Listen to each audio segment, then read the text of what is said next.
সুপ্রিয় দর্শক আসসালামু আলাইকুম, কেমন আছেন আপনারা? নিশ্চয়ই ভালো আছেন। আজকের জাস্টে পেজে আপনাদের সবাইকে স্বাগত জানাচ্ছি। আজকে আমি আপনাদের সাথে শেয়ার করব চারদিকে বরফে ঢাকা তবুও নাম গ্রিনল্যান্ড কেন, আর চারদিকে সবুজে ঢাকা তবুও নাম আইসল্যান্ড কেন। ইতিহাসবিদরা কি ভুল করে এই নাম রেখেছেন? না, এর পেছনে রয়েছে একটা ছোট্ট মজার গল্প। চলুন জানাই সেই গল্পটা কি।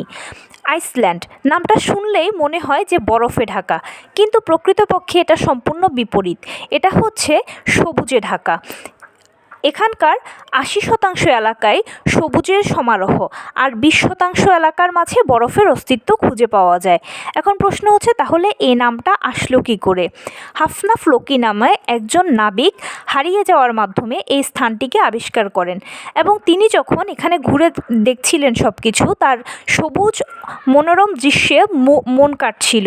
তার পাশাপাশি বরফ দেখেও তার খুব ভালো লাগছিল। তখন তিনি মনের অজান্তেই বলে ওঠেন, ওয়াও, আইসল্যান্ড। আর এরপর থেকে এটার নামকরণ হয়ে যায় আইসল্যান্ড। এরপরে বলি, গ্রিনল্যান্ড সবুজে ঢাকা নয়, তবুও কেন এটার নাম গ্রিনল্যান্ড হলো? গ্রিনল্যান্ড শুনলে মনে আসে যে এটা মনে হয় সবুজে ঢাকা, কিন্তু আসলে না, এটা হচ্ছে উল্টো। এটা পুরোটাই বরফে ঢাকা। এখানকার প্রায় ৯০% এলাকাই বরফে ঢাকা, আর 10% বা তার কমও অংশ জুড়ে হালকা সবুজের অস্তিত্ব খুঁজে পাওয়া যায়। তাহলে প্রশ্ন হচ্ছে, এটার নাম কেন গ্রিনল্যান্ড হলো? এরিক দ্য রেড নামক একজন জলদস্যু ছিল, যে ছিল খুবই রাগী ও হিংস্র। খুন ছিল তার নেশা, তার পেশা।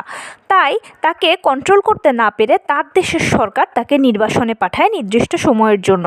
আর যখন তিনি থাকার জন্য জায়গা খুঁজছিলেন, তখন তিনি এই গ্রিনল্যান্ডকে আবিষ্কার করেন। এখানে প্রবেশের সাথে সাথে তিনি দেখতে পান এখানে বরফ দিয়ে চারদিক মোড়ানো, সবুজের ছিটা ফোটাও নেই, সামান্য আছে একটু। নির্দিষ্ট সময় পরে তিনি যখন তার দেশে ফিরে আসেন, তখন তিনি ভাবেন যে এটার নাম কখনোই আইসল্যান্ড বলা যাবে না, বা বরফ নিয়ে কোনো কিছুই বলা যাবে না, তাহলে মানুষ এখানে আসবে না। তাই তিনি এটার উল্টো নামকরণ করেন, জানান সবাইকে যে এটা হলো গ্রিনল্যান্ড। আর গ্রিনল্যান্ড শুনেই সেখানে আস্তে আস্তে মানুষ যাওয়া শুরু করে, আর তারপর থেকে বসতি করতে শুরু হয়। তো এই ছিল আজকের ভিডিও। কেমন লাগলো বলুন?